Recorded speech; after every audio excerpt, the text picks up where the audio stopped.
All right, fact check this podcast number 8. And as promised yesterday, I said I was going to talk about something that might potentially be controversial.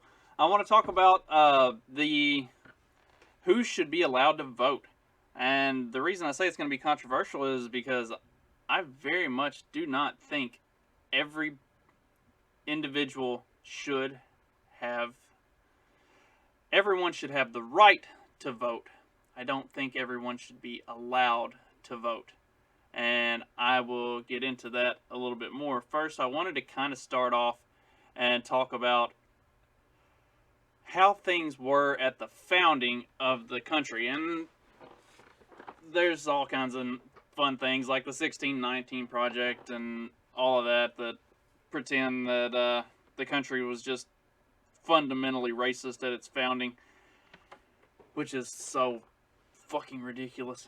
But at the founding, the only people who were allowed to vote were landowners, property owners.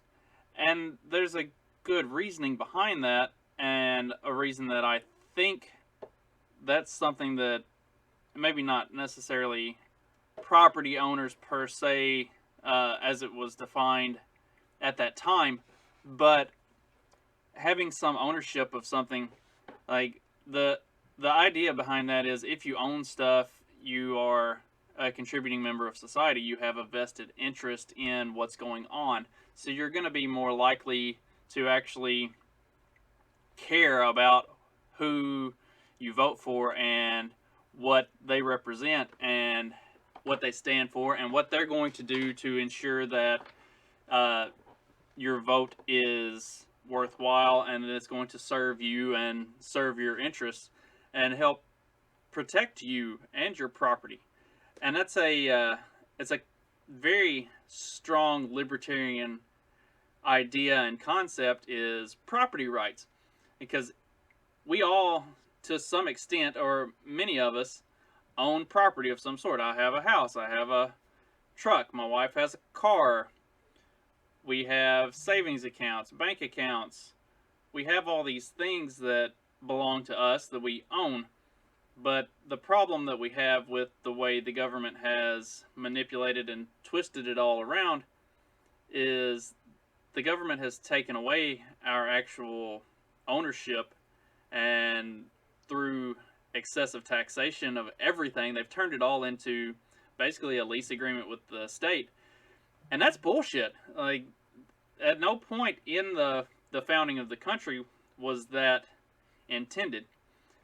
And that's why I really do believe that, at least to some extent, you should return to the way things were at the founding, where people who own things and have a vested stake in the decisions of the government are the ones who who have the say in who gets elected and what those elected officials are going to be proposing and pushing forward and standing for, and how they're going to be legislating. Because if you don't own a house, if you don't own a car, if you don't have any of those things, why would you care if I have to pay taxes on my car or my truck or my house? If you don't have a savings account or investments of any sort, why do you care if I have to pay excess taxes on any capital gains that I have? Like, none of that stuff affects you. And that may not have been the direct intent, but the founding fathers definitely saw that those were the people who were who needed to be the ones who were making the decisions, because they're the ones who actually have some sort of vested interest in it, and they're the ones who are going to be directly affected by it the most. And so that'll kind of get into a lot of the other stuff that I want to talk about with this, because voting should not just be whoever wants to have a say gets to have a say. Like, if people don't have some sort of an investment in the system and to see it be done properly, what's to stop? I mean, look at what we've got now. We have some of the most uneducated people on both sides of the aisle who turn out in droves to vote for whoever their favorite mainstream media conglomerate has propagandized them into believing is the lesser of two evils. And none of that shit matters when it all really comes down to it, because none of those people have anything invested in this. If Biden wins or if Trump wins, there is no cost to any of those people. Like, and I don't say this to diminish poor people or uneducated people or, you know, anything like that. But the problem that we have is when the masses like that are allowed to make the decisions and have absolutely nothing writing on those decisions, then it costs all of us who do have actual investments made in our lives, in our time, in everything that we've done, in our homes, in our vehicles. We're the ones who get left holding the bag for the poor decisions of people who have no fucking clue what they're talking about at all. And it should absolutely outrage everyone who's on our side of this. Odds are, if you're listening to this, you probably know me or know of me in some way. And you probably have a home, have a vehicle, have a business of some sort. Like, you are legitimately invested in the forward progress of our country, of our economy, of everything that's going on right now. You probably have kids that you're trying to build something for so that moving forward they have a future and have prospects to grow up into. And we are being overrun by people who don't give a single solitary fuck about it. And that should be infuriating. And so what I'm going to talk about, this is going to be a relatively short episode, but what I'm going to talk about with my proposals for how to go about fixing the system, it would never get accepted. It would honestly never get accepted by Democrats or Republicans, because it would cut out the most base moron contingent of both parties. It would cut out a lot of the ignorant sheep that they are able to groom and use to push forward their own agendas, and give the people who actually have investment in the system the voice and the decision making. And if that happened, if the people who are actually invested and whose livelihoods ride on the decisions that the politicians make, then every single politician that is currently in office would end up being gone. They would all get voted out, because honestly, if we're being totally honest and we really look at it, not a single one of those motherfuckers has any of our interests in mind. They are all doing exactly what they need to do to keep themselves in power and to keep making money for themselves and to keep poor people poor and stupid people stupid. So, the way that we fix the voting system in the country is I don't believe that everyone in the country should be allowed to vote. I do believe that everyone in the country should have the right to vote, but to exercise the right to vote, it has to be more than flashing a card with your name on it, or in the case of this election, just filling out a ballot and not even scratching a legible signature on it and sending it back in with no accountability whatsoever. But that's a topic for another day. But I really do think that there should be more of a conscious effort required to exercise that right to vote. I think there should be a cognitive test of some sort that you have to pass, or at the very least, like, go and take to show that you care enough about the issues to vote. I do think in some ways that the founders, when it was originally established who was allowed to vote, property owners were allowed to vote. I do think you should have to have some sort of ownership of something.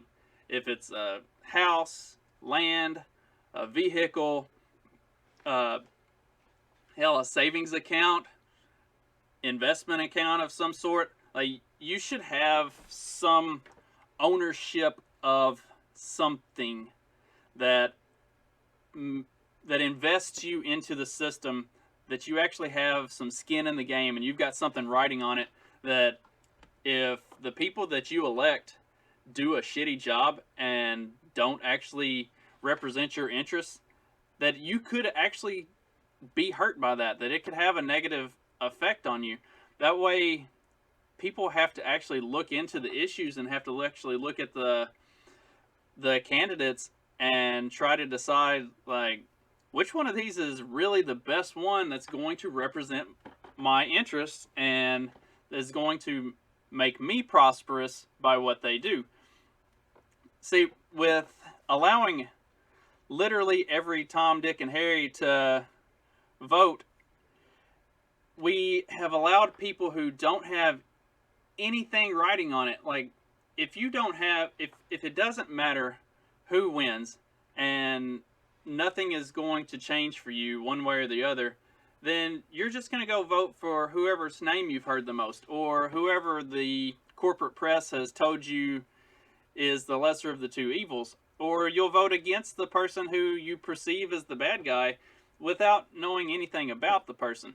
So, like, a cognitive test of some sort, like, should be administered. If you want to vote, you have to go take this test, and you have to prove that you know who the candidates are, that you know what they stand for, that you know at least something about a policy position that they've held at any point in the past, or that they've said they're running on, and is a platform position that they hold going into the future.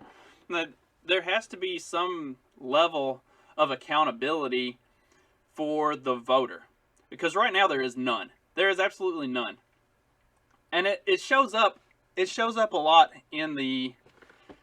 It shows up a lot in the Democratic states, specifically in the large, liberally run cities, where the policy is to take care of everybody, and you get all the welfare and the handouts and the government programs, Medicare for all of this stuff, and it doesn't hold anybody to any level of accountability. The people who end up being the ones holding the bag for all of this and have to bear the responsibility for everything are the people like me, and probably most of you, who you own a house, you own a vehicle, you have made investments, you have money tied up in the banking system, you've got a job, a career, you're moving in some direction. You might own your own business, or a lot of you that I know farm. You have actual skin in the game, and you've got stuff at stake that if this goes badly, it's going to directly affect you. And the people who don't own anything and don't give a shit about any of that, they have no motivation to do anything but look out for their own interests. And if looking out for their own interests means voting for people who are going to take away from people that have stuff that they don't have, that's fine with them. And that's a problem. See, that's a big problem. I think you should have to take a test of some sort and prove that you know what the issues are, that you know who the candidates are, and that you actually prove some investment in how the outcome is going to go. And that's going to sound horrible to most people. I'm sure if anybody actually watches this or listens to this, I'm probably going to get people commenting that that's racist, or that's sexist, or that's classist, or that's whatever.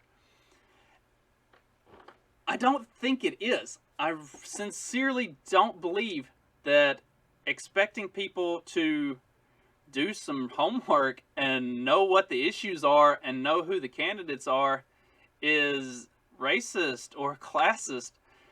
I don't believe that expecting people to have some vested interest and stake in what's going to happen to the country before they're allowed to vote for what's going to happen in the country is racist or sexist or anything. I'm not saying that we should not give everyone the same right and ability to vote. What I'm saying is that the onus should be placed on the voter to take steps and take actions to prove that they want to have a say in this beyond just walking in somewhere and punching a button on a machine and walking out. Now, you have to be invested in the system enough so that you know what's going on and that you can make an educated and well-versed decision on how this is going to go and who is going to impact your life for the next 4 years. And if we did all of that, if we actually forced people to take the time to invest in the system and to learn something about what's going on, people would start to learn more about tax codes. People would start to learn more about foreign wars and where government is actually sending the money. People would start looking more closely into the public education system and all the corruption that exists there.